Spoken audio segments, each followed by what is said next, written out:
Hey guys, Tata-7 here today. Bringing you guys another Nexo tutorial video. Hope you guys enjoyed the first episode. Hopefully that guys taught you a little bit how to make your item, how to put into the game, all that kind of stuff. Um, and for today's video, we're pretty much going to be creating tin ore, tin block, and a tin ingot is our goal for today.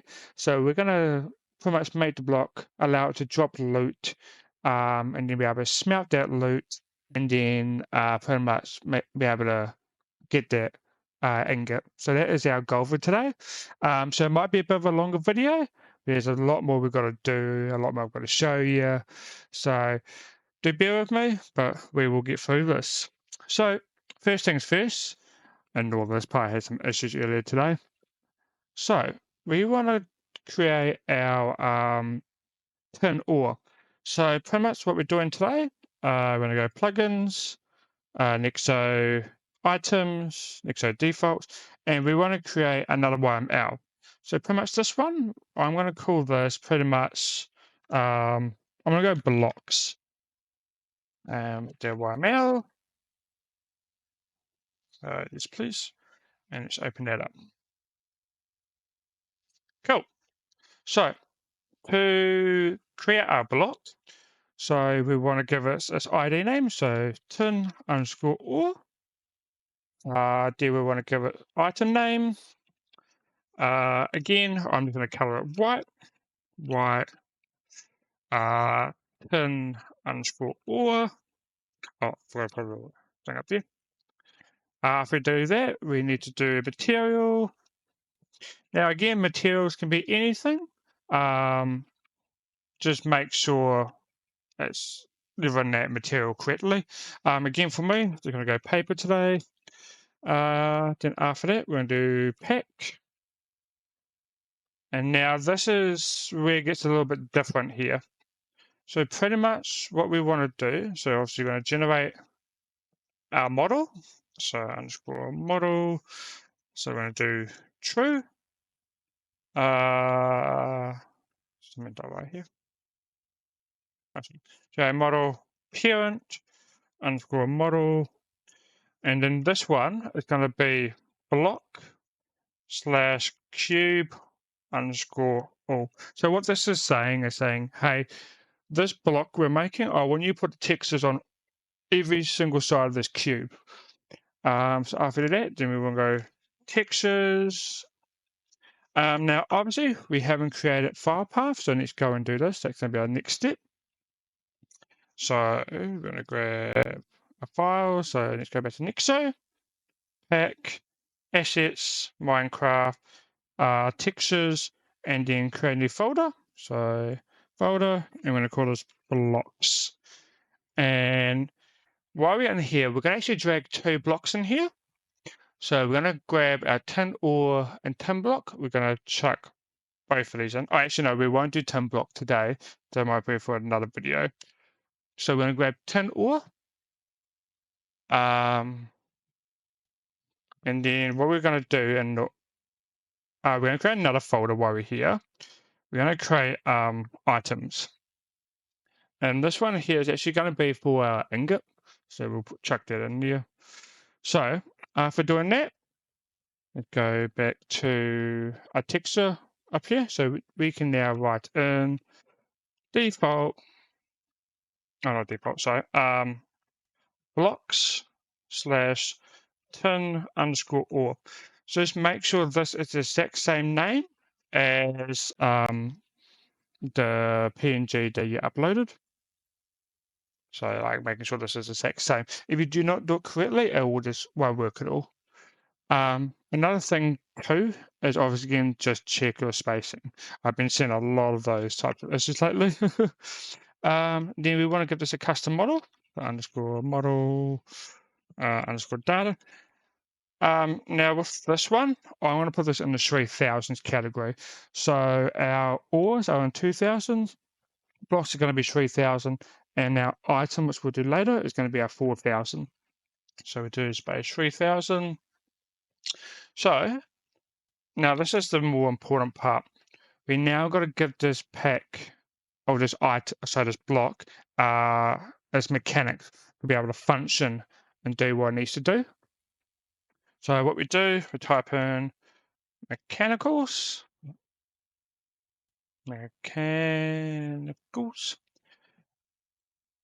tab that, and then we want to do custom underscore block, do that, and then we want the type. So I've got a bit of a broken finger, so my finger's been tapping random buttons lately. So we want to make this a note block. Now, why are we doing this note block? It's because that Nexo uses note blocks for like for blocks to be placed in game. It's not like our ores where it's like a piece of paper and it's just been changed. Nexo uses note blocks to be able to bring that game to life. Um, there are also other variants you can use, I believe, but at the moment we've only got no blocks. There's also string blocks. String blocks are for like saplings and all that kind of stuff. It's all on the wiki. It explains the use of the item slash blocks and how it's used, etc. After that, we want to we can give this a sound. So we can go block underscore sounds. And we can actually give it two different types of sounds. So we can do break underscore sound. And we're going to give this block dot stone dot break. So in Minecraft itself, if you do play sound, and you do like Minecraft block dot stone dot break, it will play that sound. Let me turn on audio.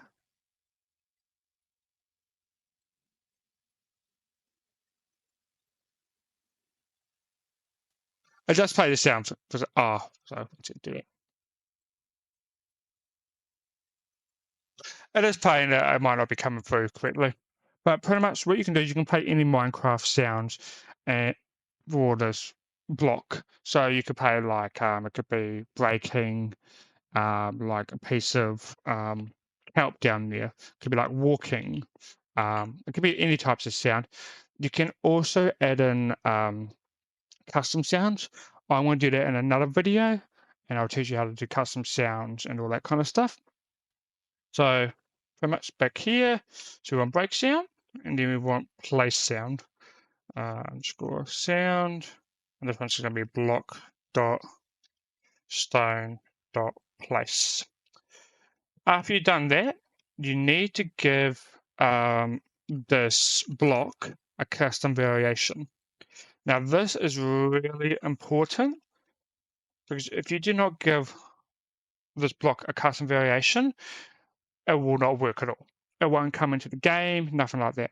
What the custom variation does, so for example, let's say we had two versions of tin ore. So let's say tin ore 2, right, has a slightly different texture, right? But you left the names exactly the same, all that, and everything the same. What would happen is that the game goes, oh, hold on, what variation are you using? Are you using this variation or are you using this variation? So to separate them, not confuse the plugin and Minecraft itself, you pretty much just go one. So this is variation 1 block. And if you were to do a second one, I'll do a sample down here, you want to change that to variation 2, meaning there's two different variations of blocks in game. And the more blocks you add, just keep upping those numbers. So the next one will be like 3, 4, 5, etc., etc. So always make sure you do custom variation. So after we've done custom variation, we want to do the model, and this is going to be tin underscore ore. So model is just exactly the same as this up here. Now we want to give this block a hardness. So the default hardness I've noticed is a 2.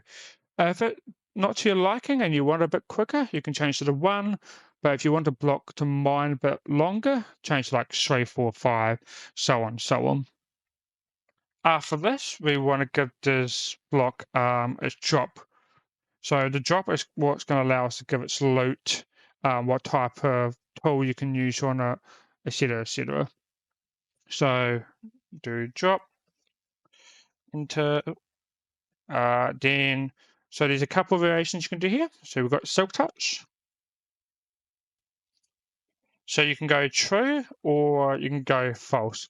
Either one works. So for example, with the block we're making, I'm going to go true. I want this to be just given to me as a tin ore. So pretty much like when you enchant your pickaxe to silk touch, it'll allow it to be silk touch on the block. Then what fortune? True. Or for us, we're going to go false. So what this means is that if you enchant your pickaxe with fortune, when you break the block, that it will give you more than one, pretty much. Now minimal type, minimal underscore type. What this is telling Nexo is, hey, any tools that are above this minimal type can break this block.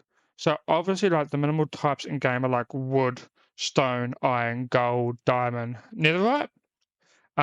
So for us, for a block like this, we want stone, or in capitals, pickaxes to be able to be used to break this block. If you did like diamond, diamond, what would happen is that iron, gold, stone, and wood, they wouldn't be able to break this block. Um, actually, yeah. So this is a good way to like um, tell what tools you want, what tell what tools you want, and etc. etc.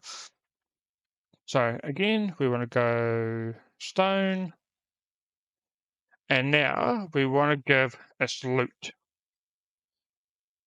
So pretty much what we want to do, we want to give a probability 1.0.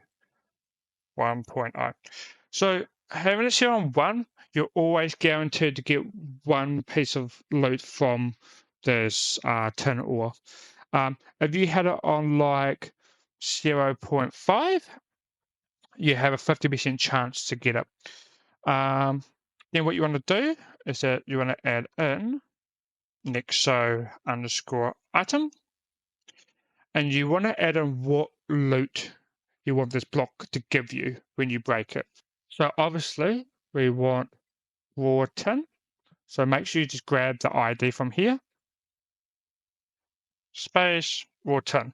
So what this means now is that when you break the block, it will drop you a raw tin and you get a guaranteed piece of ore.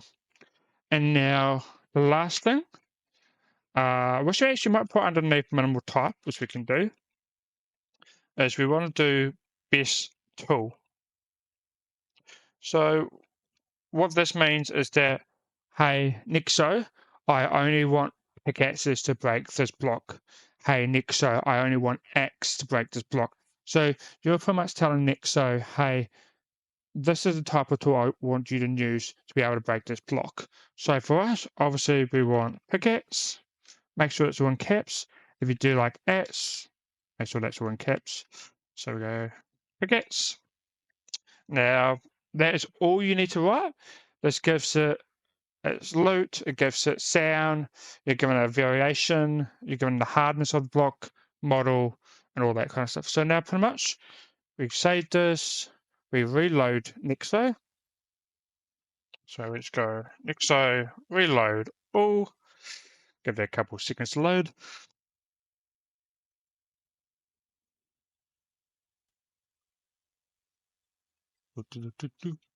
Sweet. So now what we can do, Nexo inventory blocks. We've got a tent ore. So go game mode creative, paste a couple more. So let's just boom, boom, boom. We now have a block. So you can see by doing block slash cube all, it's pretty much putting all the textures on all the sides of the cubes, etc., etc. pretty much let's get us a pickaxe. Pickaxe. Let's just go for a diamond. I'll go for new iron. I'll go for wood. So pretty much a bit survival. So if I were to use a wood pickaxe, the block disappears. You don't get anything out of it. But if I were to use a netherite pickaxe, there we go. We're getting good old raw tin. And you can see with the harness. So if we were to change the harness to like a 6, Control save, reload the pack again.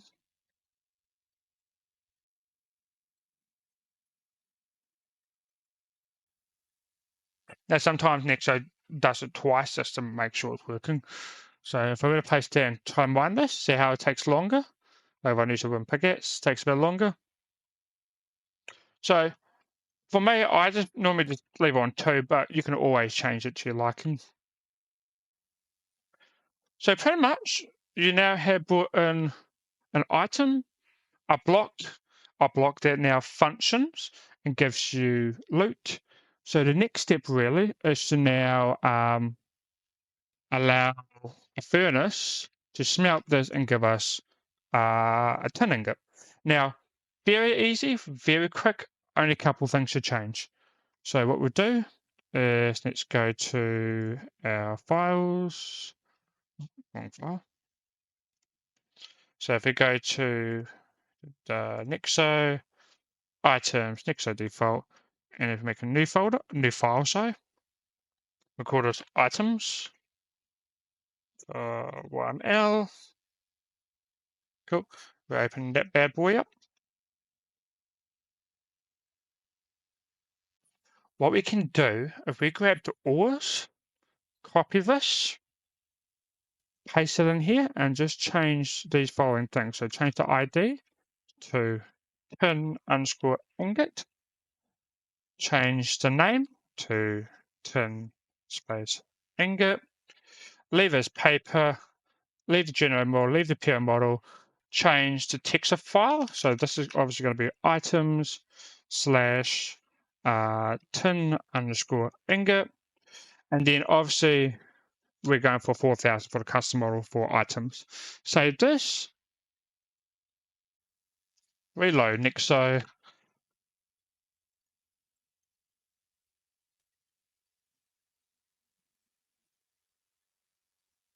Oh, let's go Nexo inventory. We now have our items. There we go. Look at that beautiful, beautiful tin. So the last thing we're going to do is we're now going to create a furnace recipe to be able to smelt this raw tin into tin ingot. So first thing what we got to do, we got to get a couple of components. So obviously we need our raw tin, we need our ingot, and we just need a piece of coal. So if we go give myself coal, just do 1. We now want to do Nexo recipes builder. We're going to go furnace. Now cooking time, now it's done in ticks. So every 20 ticks is 1 second. So if we want to do about 5 seconds, we want to do 100 ticks. So you just do like 100. Experience. So I'm going to just go 1 for now. Go enter. Pretty much go manually paste them. Don't try to shift it, because it won't work correctly. So go raw tin at top, coal for fuel source, and this is the result I want. Then press escape. Then go recipe. Oh, sorry, not recipe. Nexo recipes save. I'm going to give this a name. So I'm going to name it smelted underscore tin. Now you can give a permission. I'm not going to give a permission, but it's really simple. If you want to give permission, you just go like tin. Oh, sorry, user.tin, something like that, or nexo.tin, something like that. But anyway, do this, save it, pretty much reload the pack after you've done that. Reload all.